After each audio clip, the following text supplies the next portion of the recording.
Kundi pa.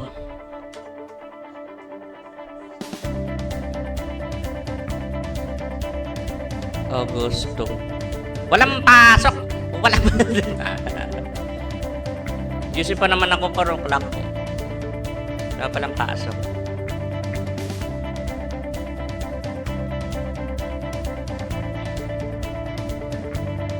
Topic, masusing pag-aaral.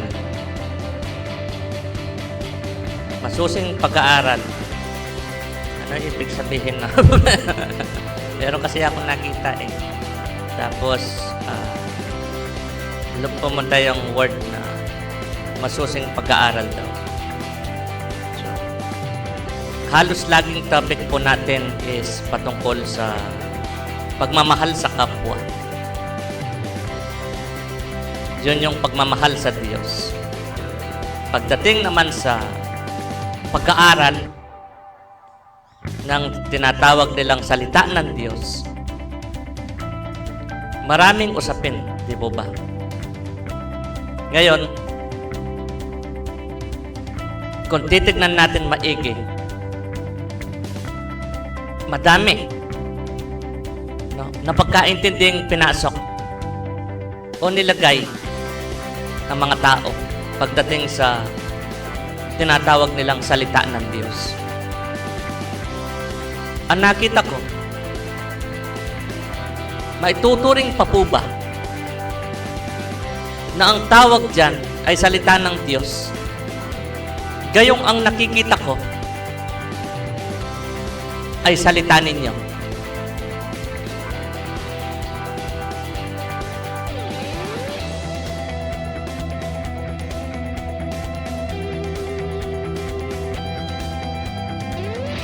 Iba-ibang paniniwala. Nag-create ng iba-ibang paniniwala. Ang paniniwala, maraming karunungan yan. And then pumasok yung talino. Si dahi-dahilan. Si excuses. Na kung titignan maigi, oo nga naman.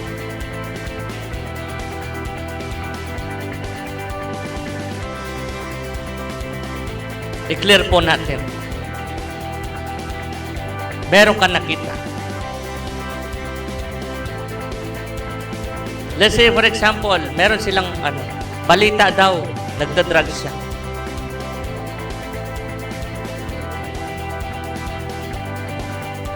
Sige, sabihin na po natin. Pero bawal eh.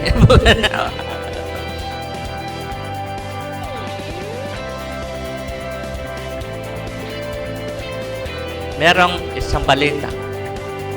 Noon pa, no? Isang posisyon, isang mataas na posisyon sa gobyerno. Nagda-drugs daw. Nag-drugs daw. Dati, nung walang balitang ganon,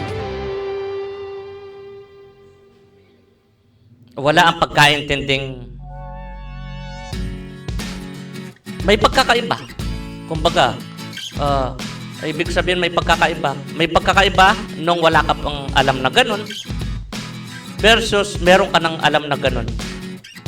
Kaya hindi pa rin natin masasabi kung yun nga ba talaga yung conclusion. Ano nga ba talagang tama? Totoo nga ba o hindi? Totoong tama ba yung balita? O totoong hindi? Anong tunay? Anong totoo? Kasi napansin ko, nung walang balitang ganon, wala ka man napapansin na ganon. Nung nagkaroon ng balitang ganon, meron ka na napapansin.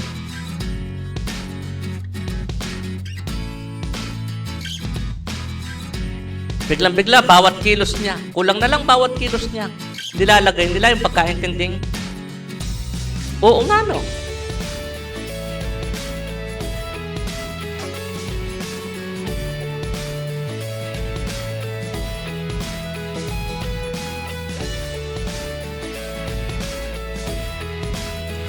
Meron pumasyal sa akin.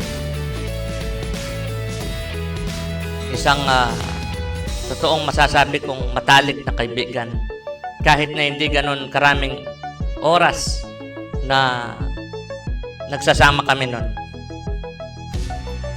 Nagsasama, kwentuhan, minsan inuman.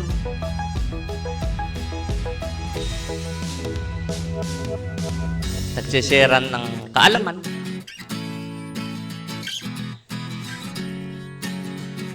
Tapos nung umalis na siya, pati hanggang sakit, kwentuhan pa kami. Merong nakakita. Ako pa naman, maano yung tenga ko. Matindi yung pandinig ko. Yun nga lang, maklak buntok ko. Mahirap akong umintindi. Meron akong naintindihan. Ngayon, ang natutunan ko, huwag maglagay kaagad ng conclusion. Sabi ng isip ninyo. Kasi minsan, kung ano yung nasasaksiyan natin, option lang pala yun. Alam nyo yung narinig ko? Ay, nagaano pa siya, tignan mo yung pag nagsasalita siya. Ay, tignan mo yung bibig. Ay, tignan mo yung mata. Ay, tignan mo yung... Parang ganon. Parang ganon, no? Yung narinig kong tono.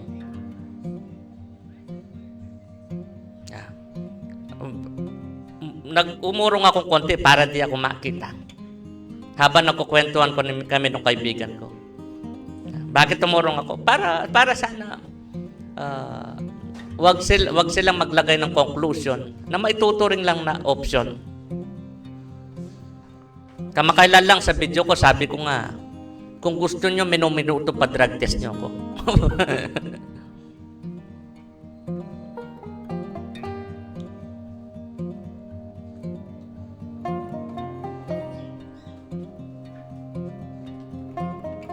Lahat na nagdududa, kung ganun ka-importante sa inyo, chismis, gumastos ka. Sige, pa-drug test mo ko palagi.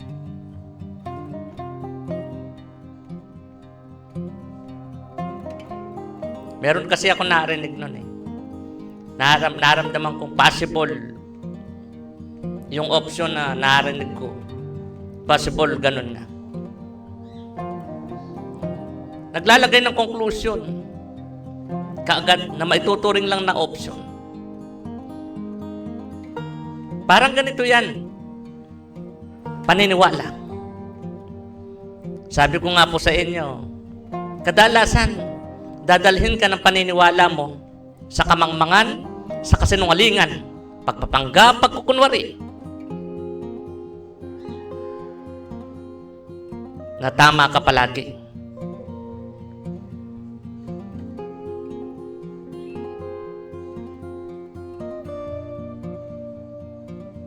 Tama ka. Tama. Wala kang mali.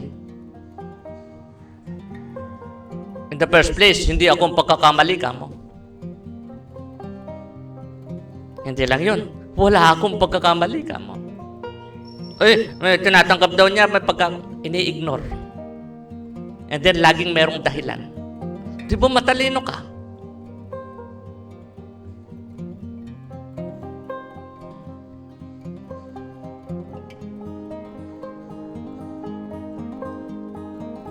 Kaya kung pwede, andat maaari, ayaw ko lumabas.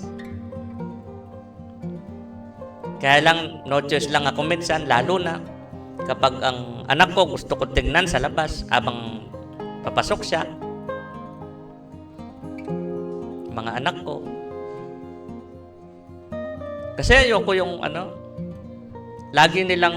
lagi karamihan ang henerasyon ngayon. Nagkikreate ka agad ng conclusion na maituturing lang na option. Nakakatakot sa labas.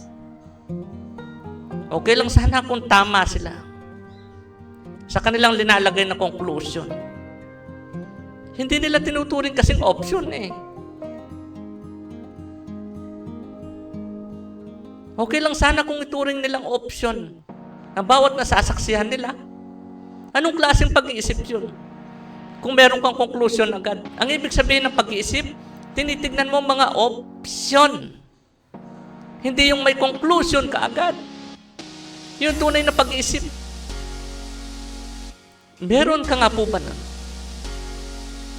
Ako wala. Kayo kasi isip ko. Mahirap akong intindihin. Alam mo po bang maging ikaw? Gusto mo lagi ikaw intindihin. Ayaw mong umintindi. Di po ba?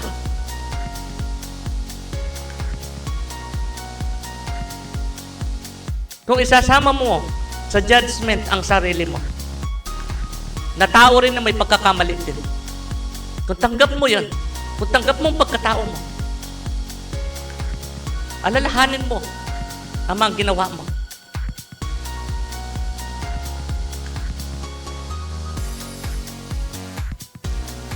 Yan, kung hindi mo tanggap, kung nagpapanggap kang hindi tao, kung nagpapanggap kang perfecto ka, palagi conclusion. Hindi mo tinuturing na option.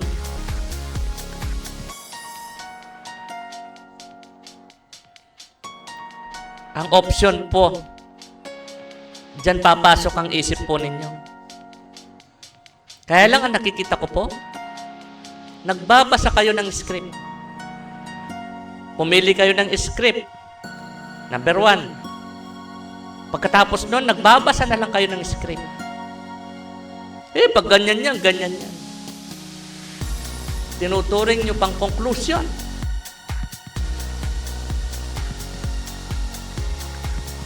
Masakit ang katotohanan. Dalawang ibig sabihin nun. Ba't ako nasasaktan? Tuwing merong naglalagay ng conclusion sa nakikita sa akin na kasinungalingan, okay lang sana kung totoo. Gusto ko totoo, matutuwa pa ako dyan. Pero ang daming kasinungalingan. Pero gusto ko yan, chismis.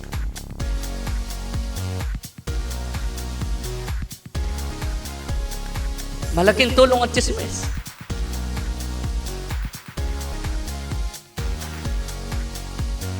Yan ang isa sa dahilan kung bakit di na lumalabas si ako. Kasi naglalagay ng conclusion. Ang henerasyon ngayon, nagbabasa lang ng script. Hindi naman talaga tinuturing ng option ang mga option. Perfecto daw siya. Wala daw siyang pagkakamali. Kaya conclusion daw yan. Nasaksiyan niya. Pagkaintindi niya doon sa nasaksiyan niya. Ang dami pa niyang day-day, ano? Matalino yan. Akala mo matalino ka? Akala mo ikaw gumagamit sa talino? Hindi po. Ginagamit ka ng talino. Ikaw ang ginagamit. Ginagawa kang mangmang. Hindi po? Bakit conclusion agad? Ang kung iintindihin na lahat ng talino ng totoo, yun ay option lamang.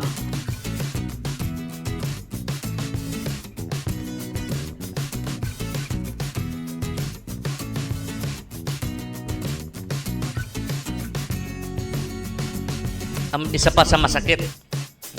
Kaya lagi ko po sinasabi sa inyo, hindi ako naparito para paniwalaan. Maging baligtad nun, hindi rin. Ang ibig sabihin, nire-respeto ko po ang paniniwala niyo. Pero nire-respeto rin kita, kapwa ko.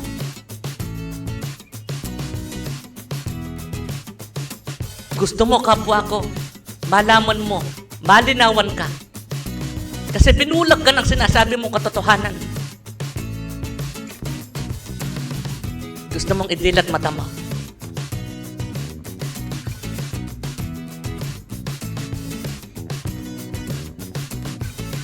Gustong malinawan. Kaya pa minsan sinasabi ko po, magsalamin ka tuwing ikay nagsasalamin.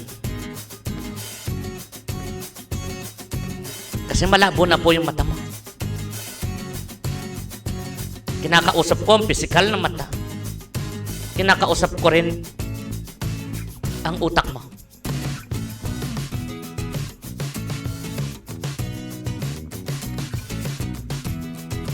Kadalasan hindi ka nag-iisip. Ang tunay na pag-iisip, tumitingin ng option. Tinitignan ng mga option. Kadalasan nagbabasa ka lang ng script. Kung ano ang tinanggap mong script, ganyan yan, kaya ganyan yan. Kamo. Tinuturing mong conclusion. Judgment.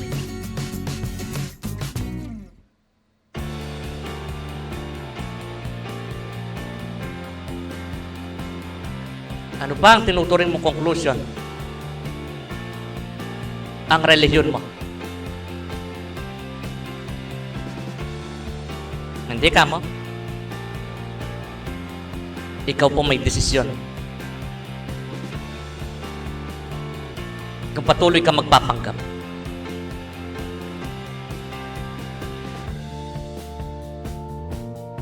Na meron din pagkakamali.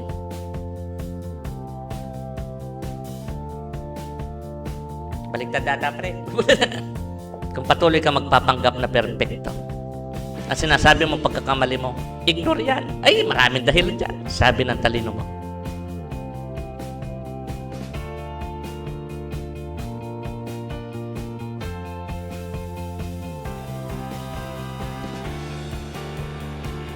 Inuulit ko po, ang kalaban po natin ang karunungan. Hindi mga kapwa-tao. Paano lalabanan ang karunungan? Gayong wala naman siyang imahe at tunog. Ipagtanggol ang mga kapwa sa karunungan. Paano? Magpaliwanag. Kaya ang dami kong paliwanag. Dami kong eksplanasyon. Hindi mo namamalayan, pinagtatanggol kita sa karunungan mo. Na ginawa kang mangmang. Paano? Hindi mo tinuturing na option ang mga conclusion mo. Kapag tumaliwas sa paniniwala mo, mali ka agad siya. Laging ikaw ang puti. Lagi mo sinasabing ang kabaligtaran ng puti ay itim. Kayong ang daming kulay.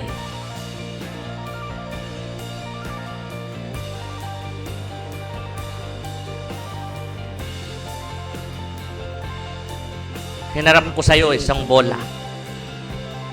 Bawal mong hawakan. Tignan mo lang. At intindihin mo. Tignan mo gamit ang isip mo. At tignan mo gamit ang utak mo. Nang may pakiramdam. Anong kulay niyan? Puti ka mo. Sabi nun nasa harapan mo, black daw. Hindi puti yan, kamo. Bawal mong hawakan. Kailangan mo lang gawin, intindihin mo. Yun nakikita mo. Kombinasyon ng pisikal na mata at ng utak mo. Please, nang may pakiramdam. Nang may pakiramdam, ang ibig sabihin, uy, ano yan? Puti yan, puti yan. Suntukan tayo, kamo. Pagtatanggol ko yan, puti yan, kamo. Pagtatanggol ko, naiintindihan ko, ang nakikita ko, puti yan, kamo. Maging siya, ganun din. Pero, black ang nakikita niya. May time pang nagsusuntukan kayo. Sakitan kayo. Hindi lang damdamin. Oh, kapag pinagtatanggol nyo ang paniniwala nyo,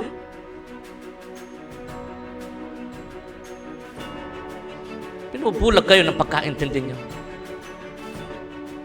Iikot ko yung bola. Kita nyo?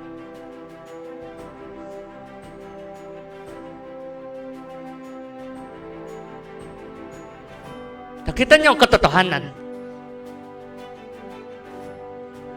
Pinagtatanggol mo ang paniniwala mo palagi. Ayaw mong intindihin ang side ng kapwa mo. Kung ano lang paniniwala mo, doon ka focus. Ayaw mong intindihin yung ibang paniniwala. Hindi ka marunong mag-judge. Sabi kasi ng karunungan sa'yo, wala kang mali. Ikaw lahat tama. Alam mo ba na ganun din ang sabi niya sa kalaban mo? Pinag-aaway kayo ng karunungan gamit ang dahilan, excuses. Talino. Galing ni Talino eh. Kapag tinignan mo yung excuse niya, ang dahilan niya, oo nga naman.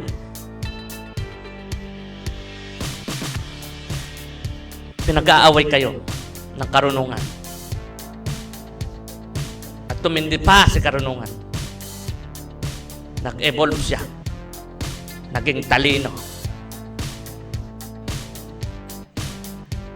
Siya ang gumagamit sa inyo.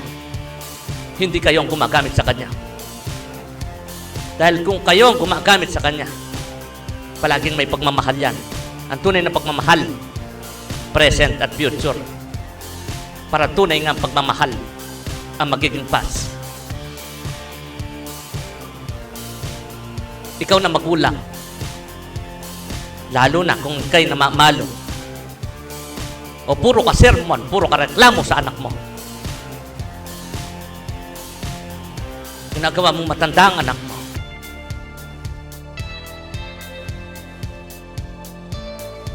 Kulang eksplanasyon sa bata. Mahal ko siya, kamo. Para matuto siya, kamo. Yan ang sabi ng script mo. Nawawalan ka ng pagmamahalin present. Tinadahilan yung future. Ang tunay na pagmamahal, may pagmamahalin present and then future. Para tunay na pagmamahal ang magiging past. Sa mga nagbibisyon naman, na pwede mong ikapahamak yan, mahal mo si present mo. Si future kawawa. Yung magulang kanina, mahal niya si future ng anak niya. Pero si present, hindi niya mahal. Base sa pakiramdam. Inuulit ko, tunay na pagmamahal. Nakikita, nararamdaman in present and in future. Para tunay na pagmamahal ang past. I-clear pa po natin ang definition ng love. Ang tunay na pagmamahal, walang kondisyon. Ano man ang pananiwala ng kapwa, mahal mo pa rin ang kapwa. Ano man pagkaintindi, ano man ginawa ng kapwa, mahal mo pa rin ang kapwa. Nang walang kondisyon. Hindi, dapat mag-attend siya sa relihiyon namin. Dapat sambahin niya. Gusto mo sambahin niya, relihiyon mo. Ginagamit mo ang pangalan ng Diyos. Ikaw ang nanggagamit. Hindi ka man tunay na nagpapagamit sa Diyos. Dahil ang tunay na nagpapagamit sa Diyos, mahal niya mga kapwa. Kapwa. Kailangan mo muna maintindihan yan bago mo mahalin. Kapwa. May pagkakamali.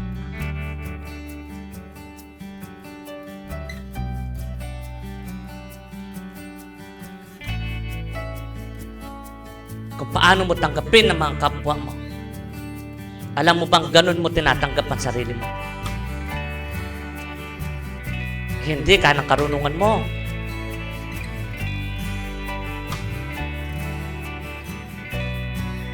Ang dami pang dahilan yan, ka ng talino mo. Sila lang may pagkakamali. Ako wala, kamo. I-ignore ang pagkakamali mo. Kailangan yung i-ignore ang pagkakamali ko. Ka ng karunungan sa'yo. Ang karunungan na nagsasalita para sa'yo. Ikaw na kapwa ko, pagmamahal.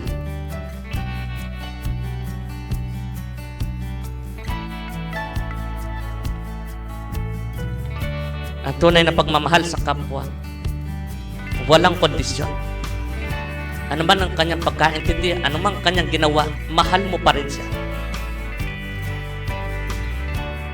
Kaya lagi kong sinasabi, noon, hindi na wala ang love ko sa napangsawa ko, kahit na naghiwalay kami.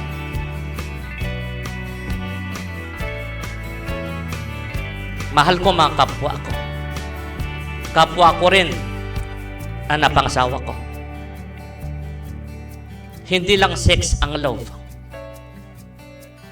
Kahit na love natin ng sex. Paano sisipin? Hindi mo wag ka kukurap.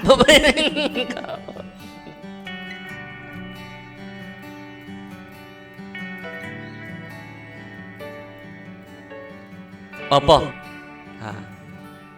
Mga kapwa natin ang pwedeng masama sa kaligtasan.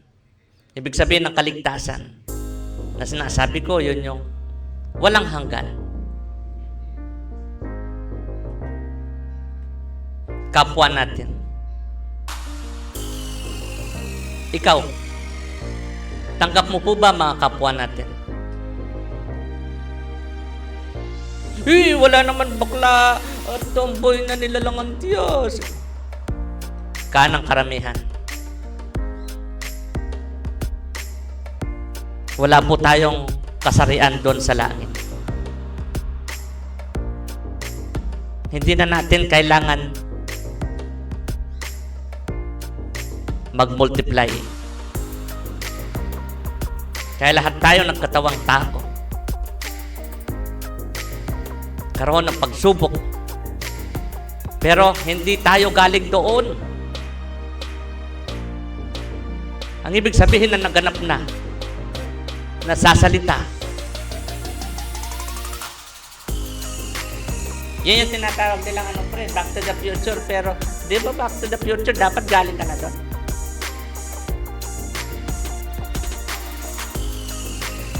Pero hindi tayo galing doon. Mahirap pong maintindihan ng tao. Ang karamihan na ibig kong sabihin, wala po tayong pagkaintinding tao doon.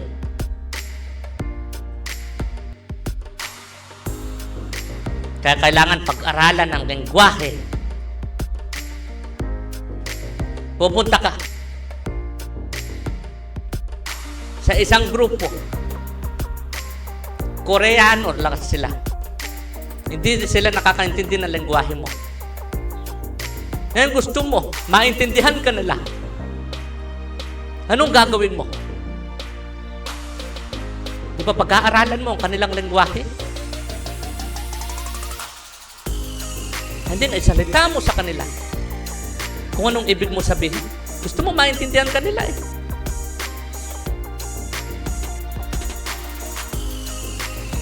Kaya nag-translate sa sinasabi mong salita ng Diyos, which is ang nakikita ko, salita ninyo.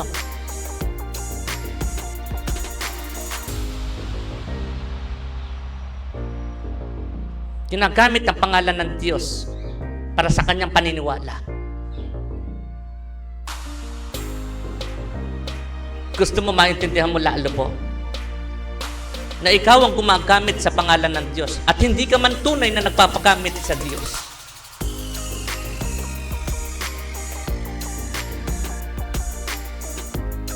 Paano nabigay sa iyo ang pagpapalang sinasabi mo?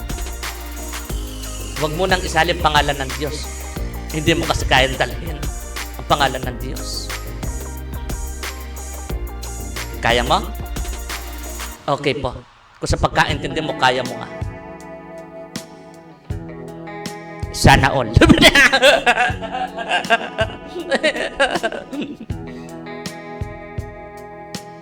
Paano nabigay sa iyo ang pagpapalang sinasabi mo? Huwag mo nang isalin pangalan ng Diyos. Alam mo na po yung kasagutan?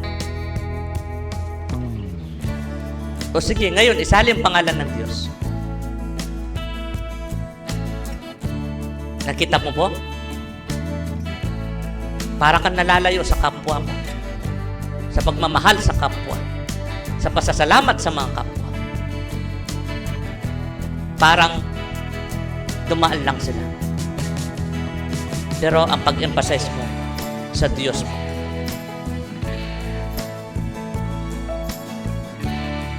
Laging ang credit sa Diyos mo. Okay lang yan. Kung patuloy mong mamahalin lalo mga kapwa. Pero hindi. Pag kumontra yan, kalaban mo agad. Kakampi mo ang Diyos mo. Paniniwala mo.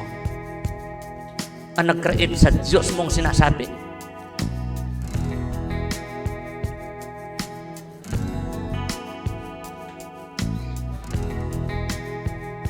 Nasaan na ako? Ikaw. Pero may tao ata pre. Bisita si mama. Ikaw. Nasaan yun ano? Mabuti daw. Mabuti. Ano mabuti? Paano po yung tinatawag yung mabuti?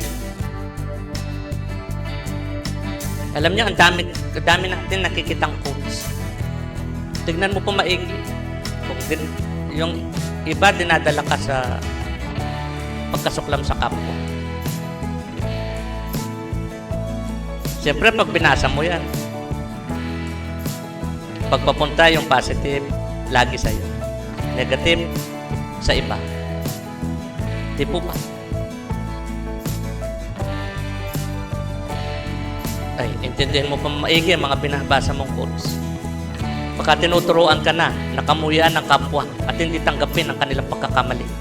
Hindi ka matutong magpatawad at hindi ka matutong gamitin mo ang isip mo maghanap ng fix para sa kanila.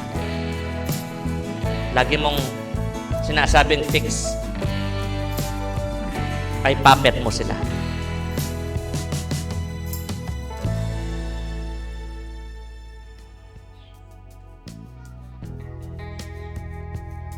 Bakit ginawa mong puppet ang mga kapwa mo?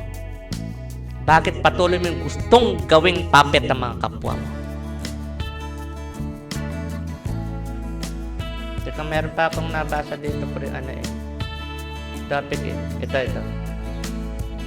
Romans 8:9 sabi niya. Ito. Ano to? Laman, espiritu. Ayon sa laman versus ayon sa espiritu. In the first place, naintindihan mo po ba ang espiritu? Naintindihan mo po ba ang laman? Kasi baka nakakalimutan mo na kung nasaan ka.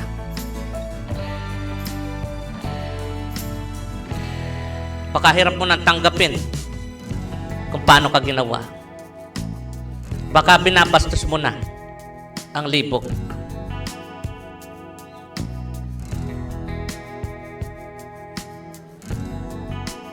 Anong pagkakaiba ng espiritu at laman? Ikaw nakitang-kitang may laman.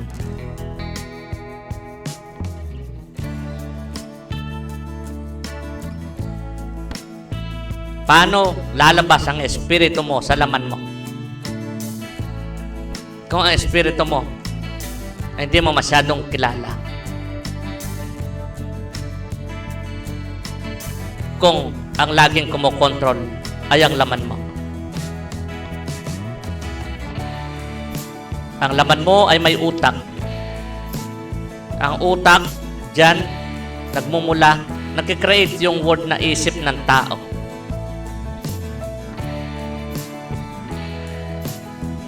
Pagkaintindi ng tao ang nag-create sa kanilang espiritu.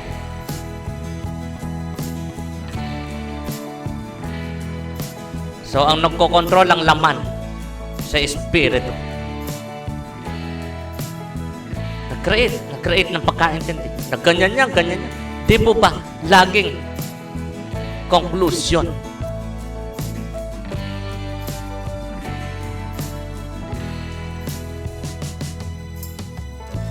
Hindi option.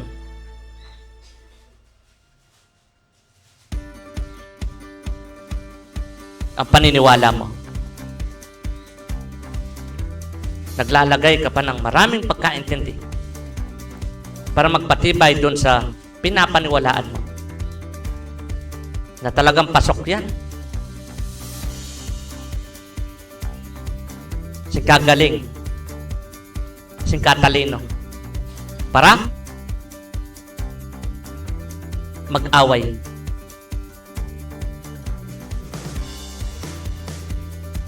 Pero kung ikaw ang gumagamit nga sa talino, sa karunungan, lalo mong mamahalin kapwa mo. Kaya lang baliktad po ata. Inuulit ko, ang tunay na pagmamahal is walang kondisyon. Hindi puppet ang mga kapwa.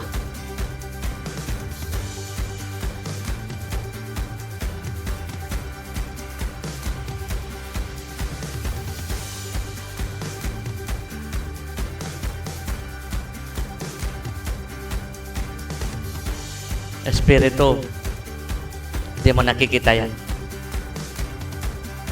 Ang espiritu, walang imahe, walang tunog.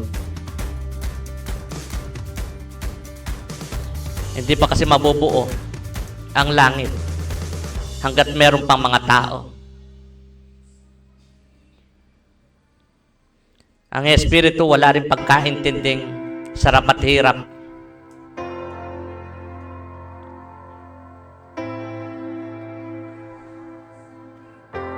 Kinailangan kong pag-aralan ang lengguwahe niya.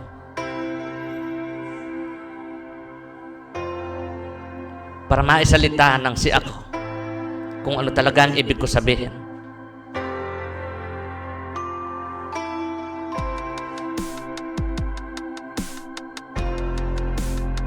Ang mga tao napili na pwedeng ligtas, hindi mga animal. Ako na tao na sinasabi niyong animal ata.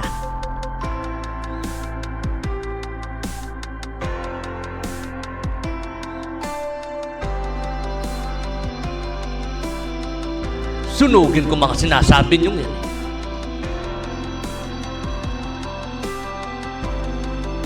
Sunugin ko mga binabasa niyong yan eh.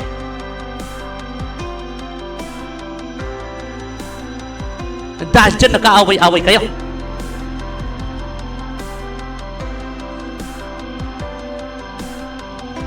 Mahal ko kayong mga kapwa ko. At hindi ang karunungan.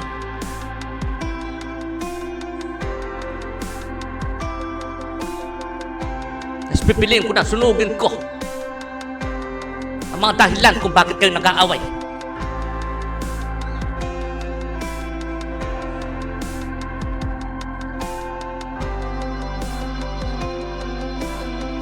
Sige, magsama-sama kayo.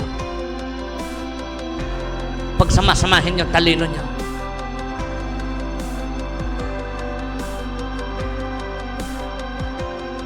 Intindihin niyo lahat.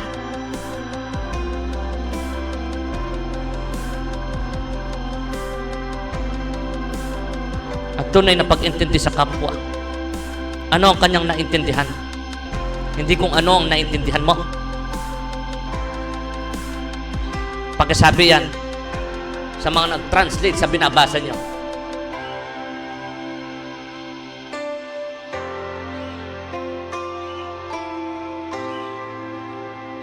Nag-aaway-away kayo na dahil sa mga binabasa niyo, chismis.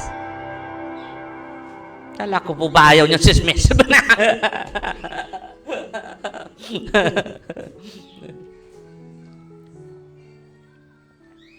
Please, piliin po natin magmahalan.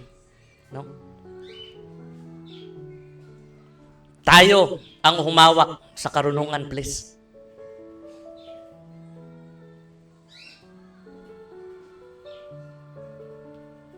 Inuulit ko, lahat tayo mayroong pagkakamali. Ako, marami akong pagkakamali na nagawa. At marami din hindi alam at naiintindihan.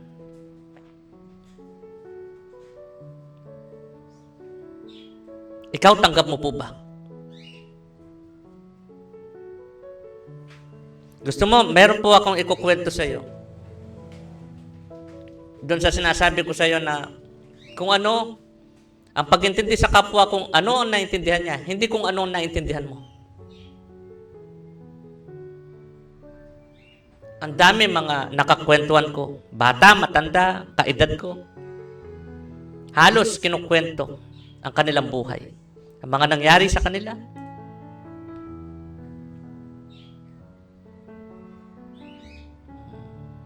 Next time na lang po ang topic yan pag nawiwi na ako. Sige po, sa mataliwas man po na pagkaintindi sa mga sinabi ko, patawad po. Hindi po ako naparito para panwalaan at maging baligtad nun, hindi rin. Huwag po tayo away. Ang kalaban po natin ng karunungan. Hindi mga kapwa-tao. Sige po, marami akong labas. Ayun, sarap uminom tubig eh. Kasi ang epekto ng pre, ang sarap pre. Sige po, love you po. Sana po, love mo rin po kami.